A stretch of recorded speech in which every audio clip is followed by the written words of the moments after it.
আসসালামু আলাইকুম প্রিয় শিক্ষার্থীরা, আরেকটি নতুন ভিডিও নিয়ে তোমাদের সামনে হাজির হলাম। আমি মোহাম্মদ বিল্লাল সরকার, বর্তমানে পড়াশোনা করছি রাজশাহী বিশ্ববিদ্যালয়ে।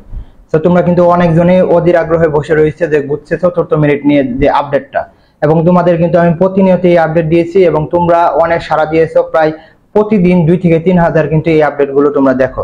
তো তোমাদের জন্য আজকে কথা হলো যে গুচ্ছে যে চতুর্থ মেরিট এবং ক্লাস শুরু নিয়ে কিন্তু তারা অবশেষে কি জানিয়ে দিয়েছে, অর্থাৎ গুচ্ছে যে কমিটিটা সেটা কিন্তু জানিয়ে দিয়েছে। আমরা একে একে সকল ধাপ তোমাদের দেখানোর চেষ্টা করব এবং তোমাদের প্রথমে বলবো অবশ্যই চ্যানেলটি সাবস্ক্রাইব করে পাশে থাকবে, কারণ তোমাদের একটি সাবস্ক্রাইব আমাদের কিন্তু অনেক উৎসাহ প্রদান করে। কি বলছে যে জিএসটি গুচ্ছভুক্ত 24 বিশ্ববিদ্যালয় 23-24 শিক্ষাবর্ষে স্নাতক প্রথম বর্ষে চতুর্থ ধাপের প্রাথমিক ভর্তি অর্থাৎ ভর্তি প্রক্রিয়া শুরু হতে যাচ্ছে চলতি সপ্তাহে, অর্থাৎ এই সপ্তাহের মধ্যে তোমাদের কিন্তু তারা বলতেছে যে তাদের চতুর্থ মেরিট তারা দিয়ে দিবে এবং দেখা যাক এটা কতটুকু হওয়ার বিষয়। কারণ তোমরা জানো যে গুচ্ছ মানে নাটক, কারণ গুচ্ছ অনেক নাটক করে এবং তোমাদের চতুর্থ মেরিটের মানে ডেট দেওয়ার পরেও তারা কিন্তু চেঞ্জ করে দিয়েছিল।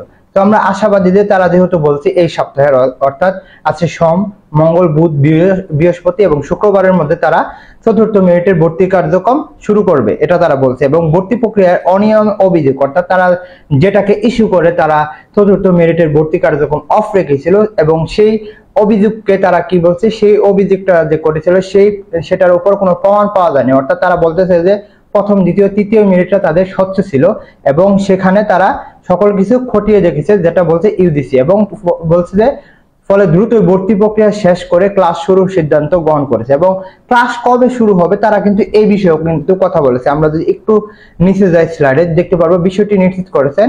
এবং আমরা উপাচার্যের নামটা দেখতে পাচ্ছি, জিএসটি ভর্তি প্রক্রিয়া সমন্বয়ক অধ্যাপক doctor Z M Parvez Sajjad. তিনি সোমবার অর্থাৎ আজকে কিন্তু ডেইলি ক্যাম্পাসকে বলেছেন গুচ্ছ নিয়ে যেসব অভিযোগ এসেছিল তা প্রমাণ হয়নি এবং তদন্তের মধ্যে এটা তারা প্রমাণ পায়নি। হ্যাঁ, এবং রবিবার তদন্ত শেষে চতুর্থ ধাপের যে তালিকা যেটা স্থগিত রাখা হয়েছে তারা কিন্তু এই চলতি সপ্তাহের মধ্যে দিয়ে দিবে, তারা এটা বলে দিয়েছে। হ্যাঁ, পরে যেটা বলছে এখানে যে আমরা একটু দেখি যে আমরা যে এখানে যদি একটু দেখি, তিনি বলেছেন চলতি সপ্তাহের চতুর্থ ধাপের যে ভর্তি প্রক্রিয়া শেষ হবে, আমরা এটা তো দেখলামই।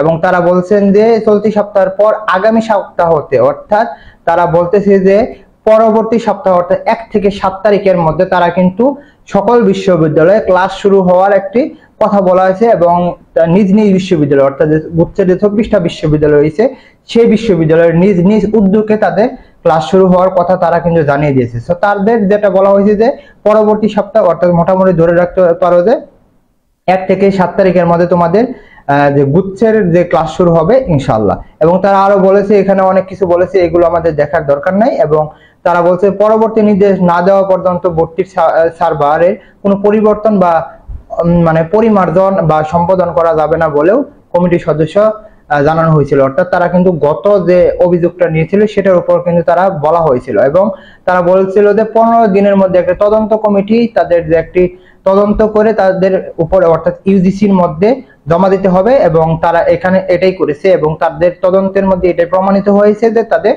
কোনো ভুল ছিল না এবং মেরিট গুলো স্বচ্ছ ছিল। তো মোটামুটি তোমাদের জন্য যেটা শুভকামনা সেটা হচ্ছে যে অবশ্যই যারা চতুর্থ মেরিটে চান্স পাবে অবশ্যই তোমাদের সাথে তো কথা হবেই, প্লাস হচ্ছে তোমাদের ক্লাস কিন্তু শুরু হয়ে যাচ্ছে, অর্থাৎ তোমরা সেশন জটটা তেমন পড়তেছো না। আমাদের রাজশাহীর কিন্তু ক্লাস শুরু হয়ে গেছে, ইনশাল্লাহ তোমাদেরও ক্লাস শুরু হয়ে যাবে। তো অবশ্যই বলবো চ্যানেলটি সাবস্ক্রাইব করে পাশে থাকো। এই বলে আমি শেষ করছি। আসসালামু আলাইকুম।